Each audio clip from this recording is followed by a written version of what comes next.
अस्सलाम वालेकुम dear students. आज का जो हमारा यूनिट है जो हम स्टार्ट करने जा रहे हैं वो है काइनेमेटिक्स। काइनेमेटिक्स क्या है?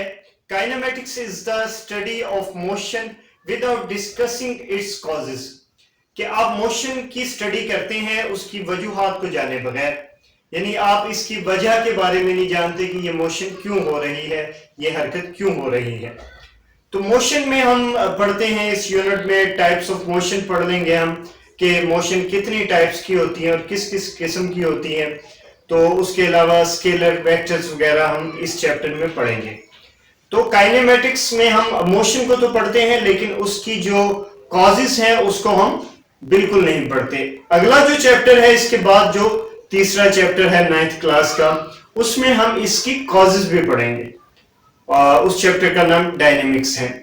इस चैप्टर में हम सिर्फ मोशन के बारे में पढ़ेंगे और इस चैप्टर में हम मोशन के साथ हम देख लेते हैं कि रेस्ट क्या है और मोशन की डेफिनेशन क्या है। रेस्ट क्या है? रेस्ट है कि वो अपने इर्द गिर्द के लिहाज से, सराउंडिंग के लिहाज से अपनी जगह को, कोई भी चीज अपनी जगह को चेंज ना करे। A body is said to be rest if it does not change its position with respect to its surrounding. For example, एक मूविंग बस है, बस मूव कर रही है, उसमें काफी सारे पैसेंजर्स बैठे हुए हैं। तो एक पैसेंजर दूसरे पैसेंजर्स के लिहाज से रेस्ट की हालत में होगा, लेकिन जो बाहर बंदा खड़ा होगा उसके लिहाज से तो वो रेस्ट की हालत में नहीं होगा। इसी तरह हम मोशन की डेफिनेशंस को देख लेते हैं कि मोशन की जो डेफिनेशन है वो ये है कि a body is said to be in motion if it changes its position with respect to surrounding, कि वो इर्द गिर्द के लिहाज से अपनी पोजीशन को, अपनी जगह को चेंज करें।